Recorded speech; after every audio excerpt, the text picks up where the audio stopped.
Terima kasih seluruh masyarakat Indonesia yang saya cintai dan banggakan.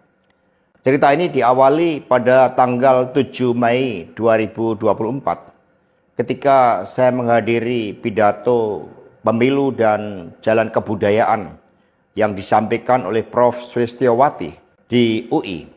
Di situ saya bertemu dengan Bapak Novel Baswedan, Pak Rocky Gerung, dan tokoh-tokoh civil society lainnya. Ketika saya bertemu dengan Mas Novel Baswedan, beliau menanyakan ke saya perlu konfirmasi apakah betul PDI Perjuangan yang memelopori perubahan Undang-Undang KPK yang mengkerdilkan KPK di dalam upaya pemberantasan korupsi. Saya katakan dengan tegas kepada Mas Novel Baswedan saat itu, inilah kalau ada hal-hal yang buruk oleh Presiden Jokowi, selalu dilimpahkan kepada PDI Perjuangan dan juga Ibu Megawati Soekarno Putri. Tetapi ketika ada hal-hal yang positif, selalu diambil oleh Presiden Jokowi tanpa menyisakan benefit bagi kepentingan PDI Perjuangan. Mengapa saya katakan seperti itu? Revisi Undang-Undang KPK termasuk kabar buruk yang disampaikan bahwa itu adalah ulah PDI Perjuangan. Sebagai Sekretaris Jenderal DPD Perjuangan, saya sampaikan kepada Mas Novel bahwa saya adalah sekjen yang sangat getol menjabarkan perintah Ibu Megawati Soekarno Putri bagaimana PDI Perjuangan memerangi korupsi. Karena itulah tuduhan bahwa revisi Undang-Undang KPK diarsiteki oleh PDI Perjuangan itu sangat salah. Saya ingat ketika saya bertemu dengan Presiden Jokowi di Istana Merdeka menjelang Mas Gibran dan Mas Bobi mau mencalonkan sebagai wali kota Solo dan wali kota Medan. Saya mengatakan kepada Pak Presiden Jokowi sekaligus untuk menguji keseriusan beliau di dalam mencalonkan anak dan menantunya. Pak Presiden, apakah betul Bapak mau mencalonkan Mas Gibran dan Mas Bobi sebagai wali kota? Loh, kenapa Pak Sekjen?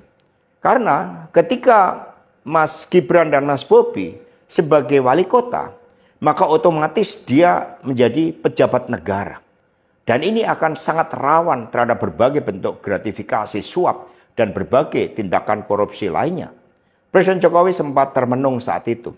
Dan kemudian dari situlah saya merasakan bahwa pertanyaan saya ini sangat mengusik perhatian dari beliau. Karena saya tegaskan bahwa ketika Mas Gibran dan Mas Bobi menjadi wali kota, maka dengan mudah akan terkena operasi tangkap tangan dari KPK dan juga aparat penegak hukum yang lain.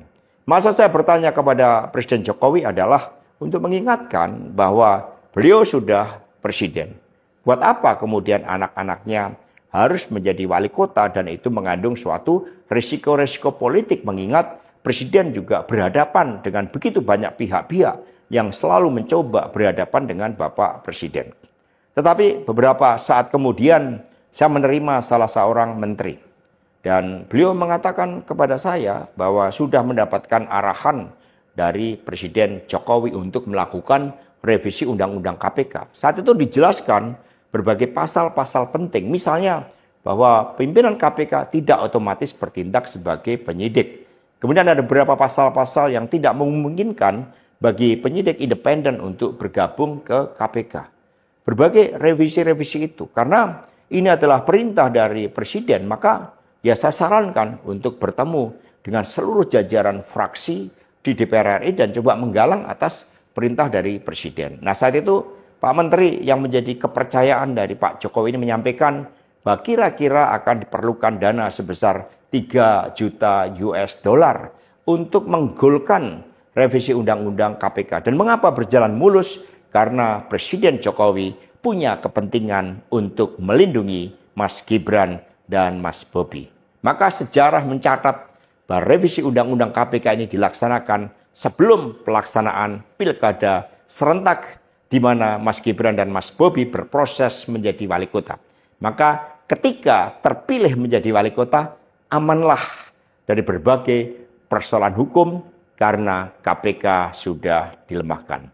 Jadi dari keterangan saya, yang saya pertanggungjawabkan secara hukum, secara politik, yang saya pertanggungjawabkan di atas Tuhan yang Maha Kuasa tentang kebenaran pernyataan saya ini meskipun tanpa bukti, rakyat Indonesia bisa mengetahui bahwa pelemahan KPK dilakukan oleh Presiden Jokowi, kemudian dampaknya dituduhkan kepada PDI Perjuangan. Ini jawaban buat Mas Novel Baswedan. Terima kasih, tegakkan kebenaran, Satyam Eva Jayate, merdeka. Download Tribun X sekarang, menghadirkan lokal menjadi Indonesia.